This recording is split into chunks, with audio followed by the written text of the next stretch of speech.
Yo, what's up? Now, the Unity Dynamics are an IEM that is created by Plunge Audio, a Canadian-based company run by three people. Now, all these three people have two things in common. First of all, they all have backgrounds in the music industry, and second of all, they all have a very ambitious mission, which is to provide the best IEMs for music creators and, basically musicians alike. And they have definitely succeeded with this particular set. Let's talk about it.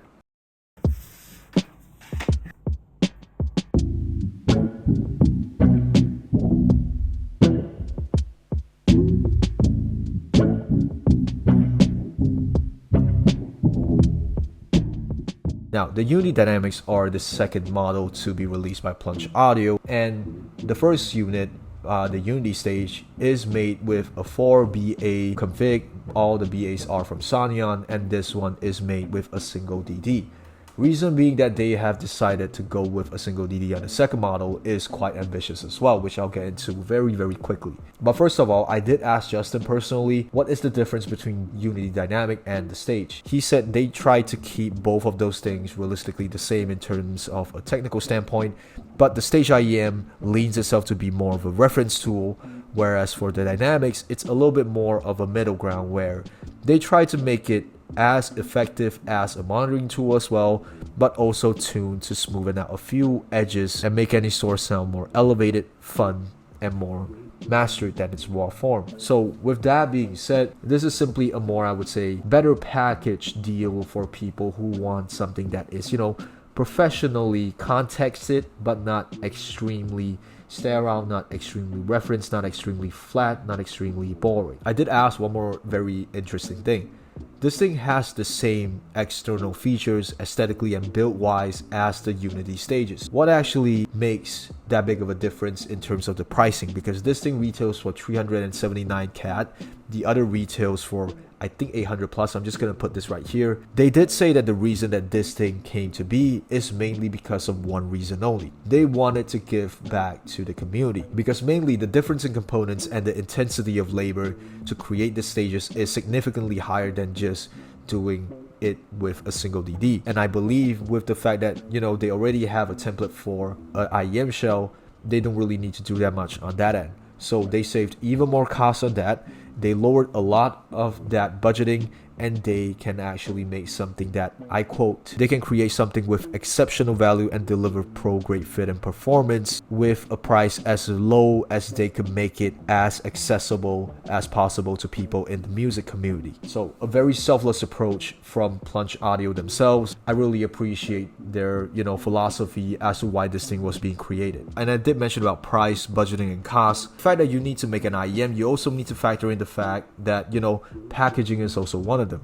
And with their packaging, their very simple, eco-friendly packaging, they just printed out the Unity here, the Plunge Audio here, and it is going to be shipped worldwide in this very simple box. The inner box, which I personally appreciate, they spent most of the budget on this, which I think is probably the most worth it for every single consumer. They provide you with a very nice plastic case, which inside houses two sets of tips, which we'll get a little bit into later. And this is extremely tough. This is extremely rigid. They also give you a lanyard, so for people who are traveling, you can just carry on your Unity Dynamics like this. And the magnet is extremely strong. It's definitely not gonna go anywhere. So I applaud them for this approach. Now, opening this up, which I'm not even joking, this thing is extremely tight in terms of the magnet. So you can definitely feel like all of those things are going to be safe and sound inside. Speaking of the tips, they give you two sets of tips, which I'm very surprised. They actually sourced this from Tangzhou. This is Santai, and this is the whiteboard. I think it's called the Divinus whiteboard. Just looking at this, you can actually tell that they also really appreciate feedback from their community as well, from their consumers as well, and they will continuously try to improve as time progresses. But just a very quick rundown of the IEM build. This thing is made with a custom 3D patented shell design, and obviously this is 3D printed, but I really appreciate the fact that this looks kind of like a handcrafted piece. Like, the finishing is extremely special. I don't know how to describe this, so you guys can just take a look at it. And this is just one extra thing I want to mention. If Plunge Audio is watching this, hi Justin, everybody really appreciates this cement design faceplate. So probably you guys can, use this as your universal design language for your brand. And in terms of the fit, this thing is extremely light, and with its, even though quite hefty, quite nicely built cable, I don't feel like that's really that big of an issue. The issue, which doesn't really apply to me but applies to some of my friends, they have tested this. They said that due to the more angled nozzle, sometimes fitting this in requires a little bit more jamming, and when you jam it into your ears, you might feel a little bit of a discomfort if you're using the Santai or if you're using the whiteboard. Personally, I don't feel like I have both of those issues, so I consider myself lucky. And for people who have that issue, just a change of tips will do. Now, in general, the Unity Dynamics are a neutral balance set, and if I just pull up the graph right here, you can see very obviously, like I said just now, the stage is extremely used in the context for reference. This thing has a little bit more flair on the lower end, so at least you can feel like everything is a little bit less boring. One more particular thing that I really want to focus here is that usually my take on IEMs is that if things are high-end, I will talk about technicalities first. This thing sounds like a high-end IEM. Like, my best description of this is something along the lines of, I'm not even joking, quite similar to the Z1R and also extremely similar to the grittiness, the robustness that the Anoli VX has. 70 to 80% of the Anoli VX, that's probably my best description of this set's resolution. And one more thing that I particularly want to talk about is mainly the soundstage. The soundstage of this IEM is, again, having its own flair. Like I mentioned with the Rossian Wing First Light, the $6,000 IEM, that thing sounds like you're in a concert hall where everything is spacious but finite. It applies to here as well, but the finite part of this thing is more related towards, a studio monitoring session. Like, you feel like you're literally in a recording studio and everything feels spacious. Everything feels like you're in a very big room. Everything is ready for you to record. So, when you are recording things, every single instrument in the track has a room to breathe, which I personally quite enjoy. The best tangent that I could give from this is also, again, with the Z1R, where similarly, I can say the staging on that is quite wide, but you can feel like it's a little bit finite once you are a little bit more accustomed to it. Nevertheless, I really appreciate this more realistic approach, this realistic staging that they are implementing it just from its so-called filterless open nozzle design, and that also translates very well to imaging and separation. With very good staging, you can have accurate and immaculate imaging and separation. Like, if you close your eyes, everything is extremely accurate down to the T. And in terms of detail retrieval across the whole spectrum, the Plunge Audio Unity Dynamics are honestly quite detailed. If I were to be asked to give a figure as to how much I would price this based on that alone, I would say close to $500 I would say. Macros are being packaged in a very transparent, in a very raw form. Things are being presented quite fast with the transients. Micros are just popping out left and right, but not extremely colored. They are just, there, just to let you know they're there. And if we're talking about the bass, with the fact that Simon Fisk is a double bassist, I'm very sure he has tuned this based on his personal taste, and definitely this sounds extremely amazing on the low end. Things sound transparent, things sound very lean, but with that leanness, it eliminates a lot of fluff such as bloatiness, such as, those bounciness.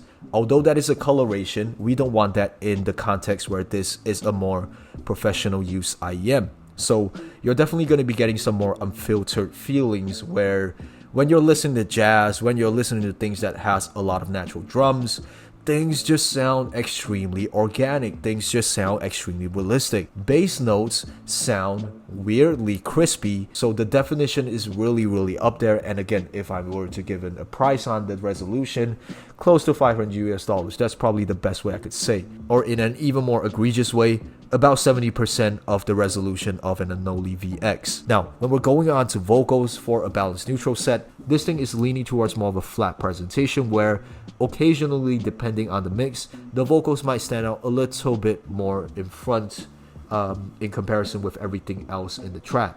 But nevertheless, very organic, very realistic vocalist as the track intends. So if let's say you have a very shitty mix, then don't blame it on this, just blame it on the track, like for real. And everything has a slight condenser mic type of feeling where vocals sound slightly thinner, but with that thinness, you are trading that for more transparency, more energy. And when we're talking about instruments, again, this is presented in quite a very studio-esque type of way, where everything just can be summarized into 2 words: transparent and raw. Like in this case, you can hear very obvious things like, based on different people mixing things. Like Pharrell has a more grittier approach to his sampling. Hit Boy overall has a more dynamic approach in terms of, making his whole album bounce a little bit more. Polyphia is very Polyphia. Like you can actually hear what Tim Henson is trying to do with everything, but it still has that level of flair, that level of emotion that I think not every single pair with a professional context can do.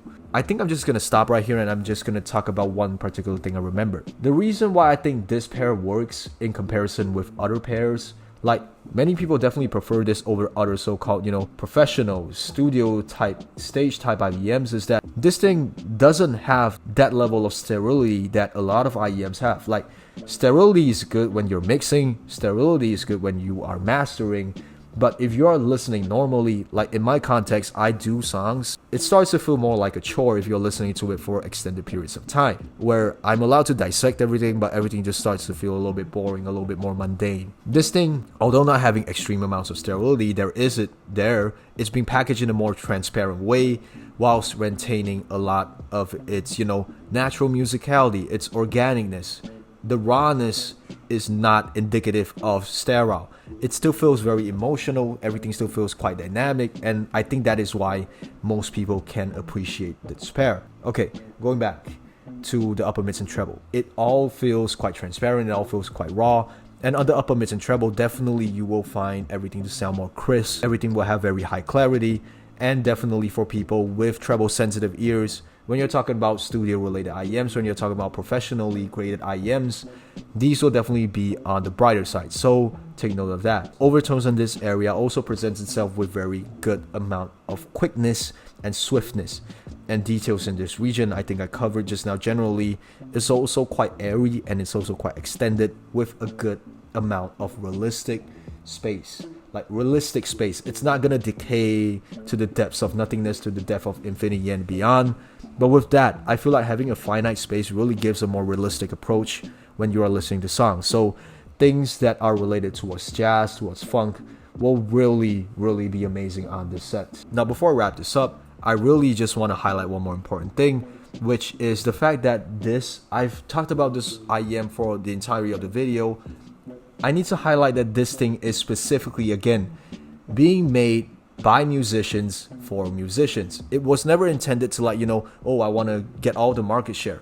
Like the fact that this thing accidentally trickles down into the audiophile demographic is extremely amazing. And I did ask Plunge Audio, Justin specifically, about his opinions on this, and is there any future for them to make a hobbyist or an audiophile related tuning. His response is extremely, humble, and I really appreciate the guy, man. Now, he said that although the idea of creating an audiophile / hobbyist tuning sounds great, their ears and their ideal outcomes aren't tuned to know how to add the most value to the audiophile or the hobbyist experience. But nevertheless, they are very, very grateful that with what they have created, this intentionally just for musicians has accidentally been, found and being cherished by audiophiles alike. With that being said, for people who are watching this video, please show them love. I'll leave all the links to them down in the description. Just say hi. Just say that Dexter told you about this brand. So for people in the States, for people in Canada, if you guys have the chance and you guys just want to get something for the holidays, definitely give them a try. Definitely support these small creators who have very, very big and very, very selfless ambitions. So with that being said, thank you for watching this video. I think this is probably one of the few videos that I enjoyed doing a little bit more, but took a longer time to process my thoughts because honestly, I've been filming this since 12 p.m. just now. It's now 4 p.m. Like, I have too much to ramble. I really just appreciate this pair from this very small scale company with very, very amazing visions and missions. So definitely go say hi to them. Definitely go support them if you guys can. Thank you for watching this video, and I guess I'll see you guys in the next one. Have a good day.